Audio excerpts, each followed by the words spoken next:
Hey, everybody, welcome to Tattooed in Business. I'm your host, Brian Merrill, and this is Life and Business Through the Eyes of a Gen X male who's been in corporate sales for over 20 years and just trying to help anybody out there who possibly might be going through some of the things that I've gone through with the trials and struggles of being an entrepreneur, business owner, and a top salesperson. So, I want to talk about something that I've gone through now. This is the second time in my life with businesses. And really simple.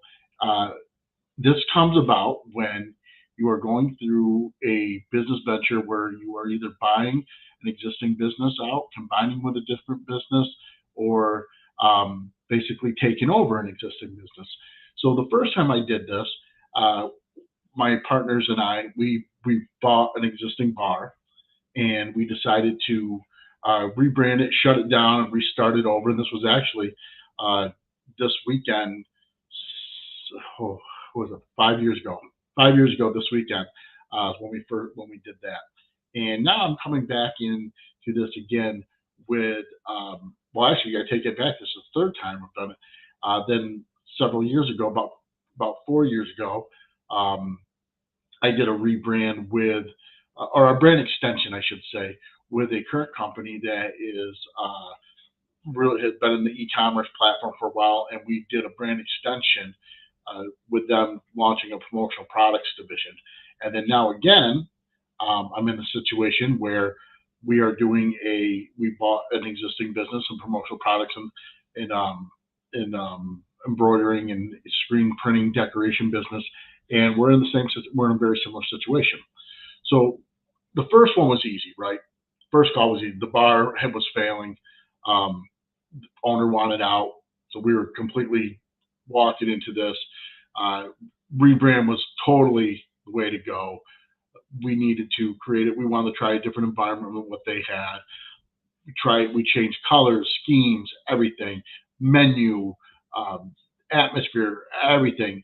And quite honestly, we fought ourselves for a while of what we really were. I mean, we were two guys or actually three guys of us that were in a motorcycle club together, and um, we were like fighting like what we want to be. And at the end of the day, the best route for us is probably a biker bar, and we tried to fight that at first, but not knowing that identity, not knowing where we wanted to go, not not having a game plan mapped out beforehand. We never did a business plan. We never did the things that you really need to do, and that ultimately set us up for failure. And then, of course, because at some point you have arguments between the owners, you have disagreements on vision. Um, I've been in the marketing world and sales world for a long time. They didn't see any value in me as that type of person, which I didn't see any value in them, because they had completely different backgrounds, never done sales or anything of that nature in the past. So we never gelled, right? We never really gelled to be successful for each other. We were great friends. Um, and unfortunately, I lost that friendship because of it. And there's a lot of other things that happened that led towards it. You know, me not being in the right mindset, them not being in the right mindset. But bottom line, there's nobody was 100% at fault, and nobody was 100% innocent on it. And there's a lot of other shit that happened that we don't talk about at this point. That's between them and I, to what really happened. And like I said, as long as they can sleep with themselves, we're cool with it. I don't need to see, but the rebrand, and it's funny is because I had to get those Facebook memory things. So I'm getting all these things popping up, showing when we did this, and this is so I guess it was 6 years ago. So it was 2016 when we launched, and we changed everything. We tried to change the atmosphere. It was very successful for a while, and then just like anything else, burned itself out really fast. There's problems, and what we had to do. And now the new people that added the bar they didn't do a complete different rebrand. They went with what we did, and they kept expanded. And they've been in business for a few years now. They survived the COVID deal and all that, so good for them. Happy for them, and I'm glad it's working out for them. So the second time I did it was more of a brand extension. A huge mistake. If I had really thought hard about this and really put ego aside and took it out of check, this was a very successful e-commerce platform. A lot of people in town didn't know what we did. and that's fine. But we changed it. We put a different persona name on it. We changed the logo on it, changed the colors of it, font on it. We did everything trying to make it our own. Uh, the person that headed it up with me, Ro and I, we like tried to. I don't know. I think we tried to put our own personalities on it because we were the two running that division. And the smart money would have been to simply treat it like a brand extension of an existing successful brand. So we have a successful brand and we try to change it a little bit. And we never got the momentum off that we should have. And we truly did set our niches and came up with strategies and everything we could do. Uh, we really spent a lot of time thinking about that. The first year, and I feel bad because it happened the way it happened, but the first year I went through hell and I wound up, I had a really rough time and I buried 8 people in 10 months, and in the midst of all that, still able to bring in $250,000 worth of brand new business to the place. We were, were profitable. We did well, and and they're still going. By the way, they're still going. I just they chose to go a different direction. I honestly felt more of they liked me, so were keeping me, and they didn't really need me type thing. And at the end of the day, I decided to move on to where I'm at and kind of go my own brand. I did the GY6 promotion. As everyone knows, I keep talking about that. There's going to be a rebrand launch after I'm done with a couple other things with this other the other businesses that I'm working with. So there will be a rebrand of that, and that'll go back to e-commerce platform for uh, branded apparel and promotional items, with the logo and the concept of I got your back. So that's where we're going with that. So right now, we're currently in another situation where we are rebranding. And it was a very tough decision because we bought an existing business that the person, one of the owners, passed away. So they were in business. They weren't going to go out of business. Um, they were profitable. It was just the two of them, husband and wife situation. And they're very well known in the community because of all their volunteer work and being born and raised their kids there. Everybody knows them. So we still have people. I literally still have people coming in the door to make photocopies. And is that the business you want? No, that's not your business model, obviously. But you have that loyalty of people coming in. So on a constant daily basis, when you're in that building, you keep hearing about the former owners. Well, they did it this way. Well, we did it this way. And I'm not saying there's anything wrong with what they did, but this is not the vision that was going to keep them moving forward.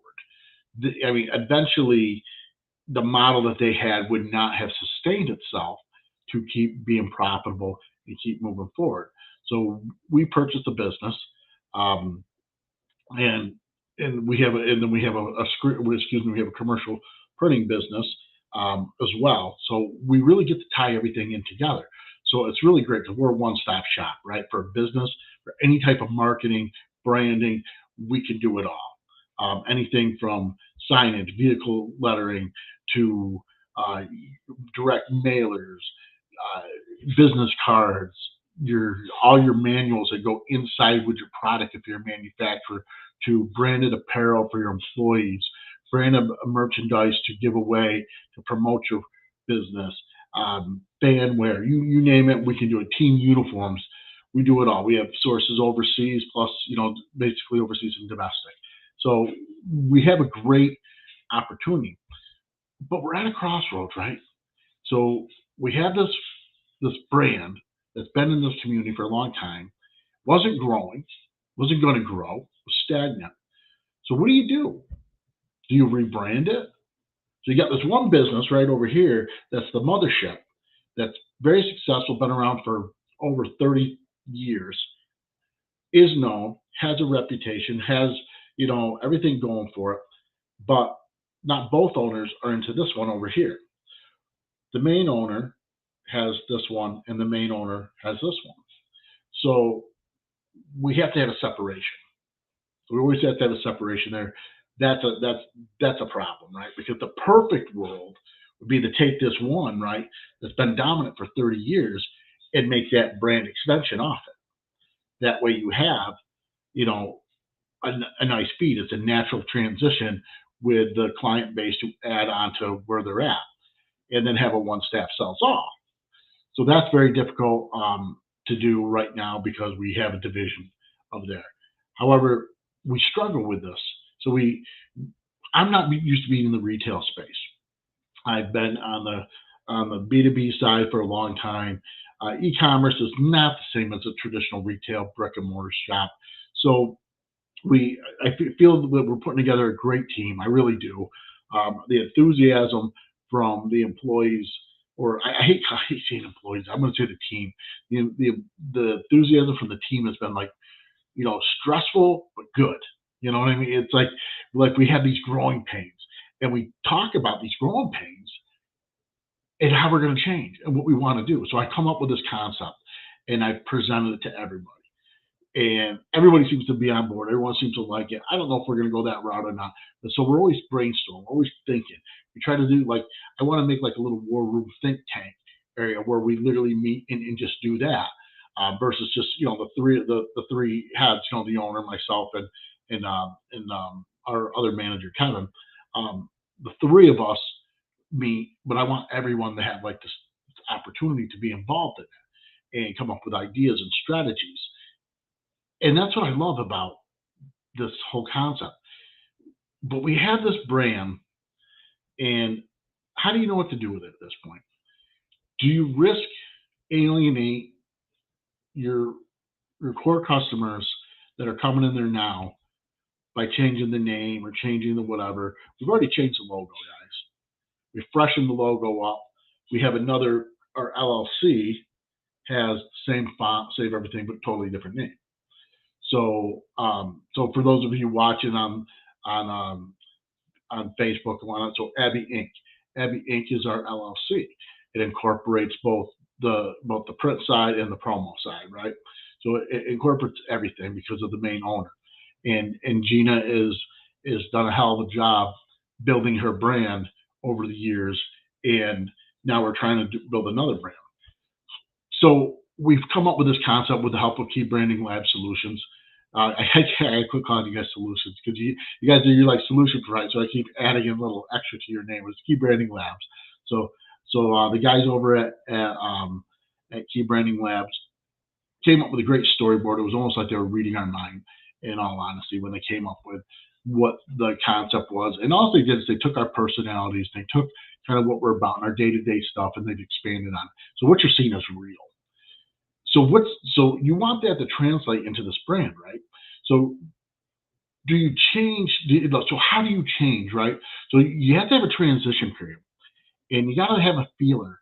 And what we are finding is, one, the original name of the company, unless you live in that town, you probably don't know how to spell it. And it's not a hard word to spell, but let's face it, it's, so there's one issue, right? Two, people, do they know it by the name or do they know it by the former owner's name? And that's really what it boils down to. Now, the former owner, one of the owners, obviously is still alive. And it was really nice to be able to talk with Betsy during the whole process because of my background and her background. We could talk the same language. So that helped me a lot, at the beginning stages of this. Having someone that can just understand what I'm going through and what I'm talking about and point me in some directions. But reality is do we want to be that business? We want to be our own. And by changing that name and transitioning, are we going to alienate anyone? Probably not. Location is what people get. Location is what people know in this case. So they're either going to embrace the new owners or they're not. They're going to embrace the new policies or they're not. They're going to embrace the new look or they're not. And you're going to run into that with them. Even if you leave that name on the outside of the building the same, if it's got a great name, you don't touch it, right? If it's got great reputation, great name, you don't touch it. This one is where I was really kind of caught off guard. So everybody knew in that community that knew that name, Staple, that one of the owners passed away and that the place was going to go up for sale. So everybody knew that anyways. And then you find out that people switch their business during the process because of, obviously, business is business. I got to be able to get my product. I got to be able to get my stuff. I've actually had people talking about quality issues. I've had, so when I'm out and about and I'm talking to people, I'm always asking, what can we do better? How can I earn your trust? How do I earn your business? Because I tell everyone, Sam Walton said it best. If you stop asking people to come, they'll stop coming. And I always say, you know what? And I say that, to expand on what he said, I always say, you know what? If you're talking with a customer, if you shut up and listen, truly listen, they'll tell you how to do business with them, unless they really just don't like you and trying to get rid of you. Now, I haven't had that experience yet, where somebody hasn't opened up to me. Um, what I do very well is listening to the customer and then finalize the sale or finalize the transaction or whatnot or whatever it is that we're going to do to move forward to go business. What I need is a super strong back. I tell everyone I'm only as good as my production guys. When I sold Harleys, I lived off my service shop guys, man. I truly did. I lived off them and their ability to get things done. I lived off my parts department. I lived off all these things, and I learned this really quickly. When you have this backbone structure of really solid people, it doesn't matter what your rebrand is. It doesn't matter any of that stuff. That people that with that backbone, they're going to be the ones that deliver. They're going to be the ones that help move you forward. So in this case, I'm telling you, I got a good team, and I feel really strong about moving forward, transitioning over a period of time. That's the other thing. You can't just do it overnight. One of the big mistakes you make is you open up a business who has a good, reputable name, and like that, you switch the name of it. And even if you know that it needs a refresher, you switch the name of it overnight. You cannot do that. You need to transition. You need to get people warm and fuzzy with you, and then you got to make it an event. And I'm not saying necessarily open house. One of the other team members had a really good idea of special business nights and inviting different businesses in our non-hours. So we opened special for them and their business to come in. My son actually had an idea where we invited um, the local little league teams in that team. We're going to do team uniforms with them to come in and check the place out. And then I've even thought about traditional open house. So with all these things like go around our heads, and partnering with the area businesses, partnering with the people that are in our family. So we're part of the Key Branding Lab fam, and then we joke around about it with Adam, Dave, and everybody. And, we all joke back and forth about, you're part of the fam now. But it's like, it is a culture. It's a culture that we like. It's a culture that we want to move forward with. And it's also, it's one of the most powerful networking things you can do. And that's going to help us relaunch our brand. Now, I'll be the first one to say, what we need to do at this point is we need to map out a game plan. And this is something that now that we've made the decision with the direction we're going and everything, once you make that decision, if you're going to do that rebrand, you need to map it out. And you want to do at least a 3-year.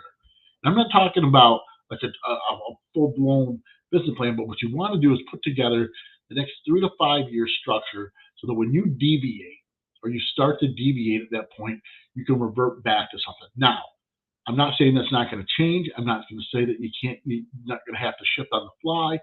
Those things are very relevant and you're going to have to do those. But when you do that 3-year map, and that's kind of what it is. You want to map where you want to go and how you're going to get there. And one of the biggest challenges you got to face is where are you today and can you handle the growth today? The answer is no. Pump the brakes and you got to take a look right now where you're at and what you can produce and make the adjustments to get there. We just found out this weekend if anyone's ever watched Bar Rescue, they do these stress tests, right? So we had an impromptu stress test this weekend. And of course, I wound up breaking a freaking tooth and everything, but it came in Friday. And this is why I know we have the right team.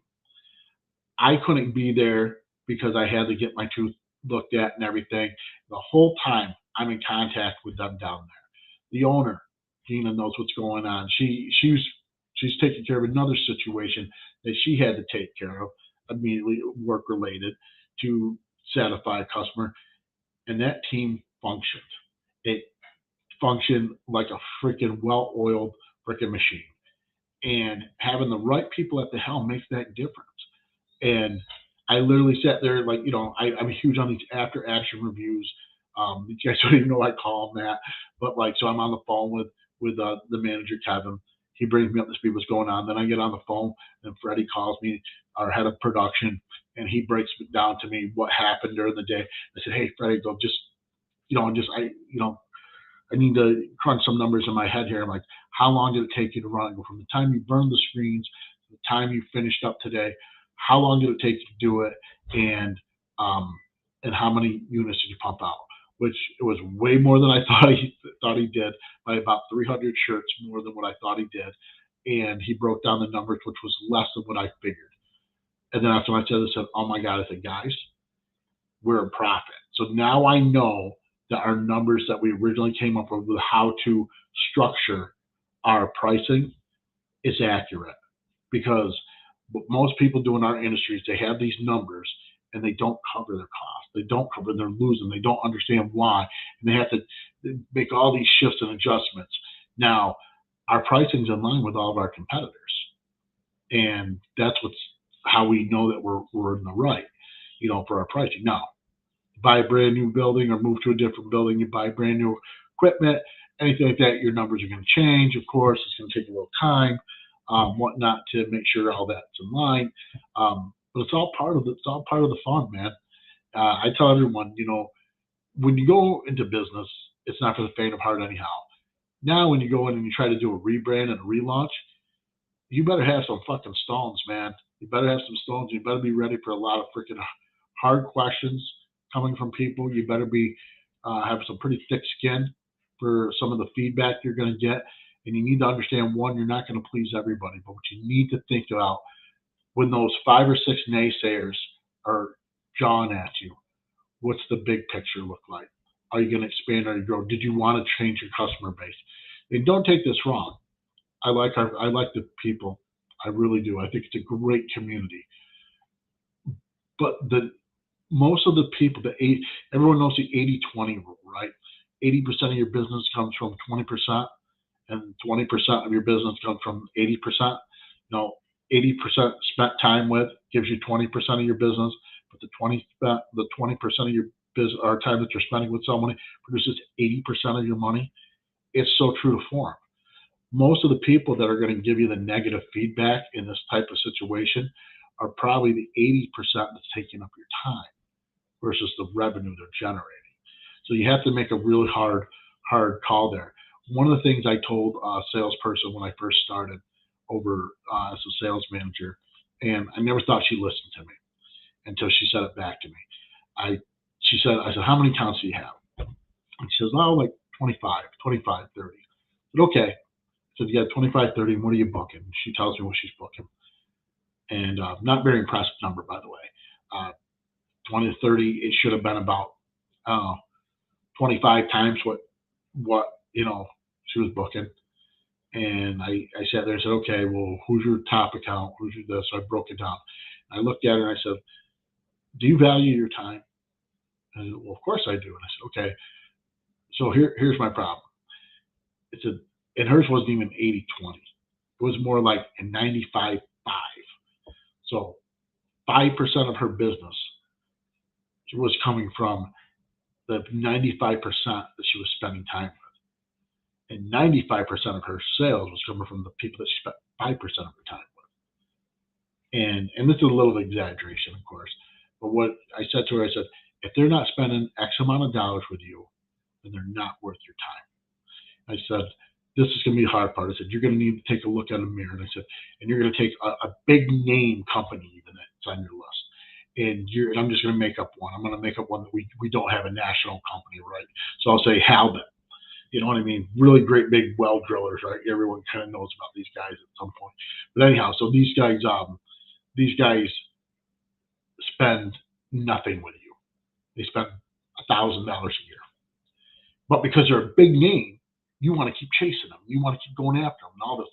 But they're not giving you the love. They're not giving you anything. So one of two things is happening. You haven't branded yourself with them and solidified as top of mind awareness. They probably don't know everything you do.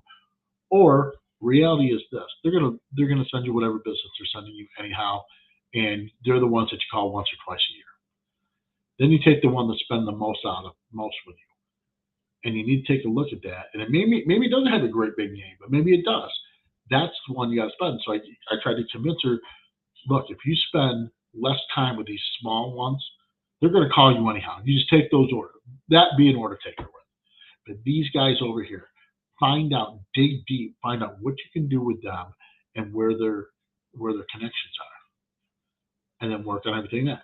And as we rebrand and we do an extension, you're going to keep adding to on those. And that hit her pretty hard, I guess, because she said it back to me. She said, Brian, the best advice you ever gave me was to stop screwing around with these small ones and focus on these guys. And I said, wow, that made me feel pretty good. So for the rebrand part of aspect of this is going to help her grow because she now has a solid connection there, knows multiple buyers and multiple this. All that's going to help with that. So on that note, I guess we're going to wrap it up. But when you look at a rebrand, if it's a brand new company, hey man, go for it. You go after that concept you want. Make sure you have a game plan and map it out.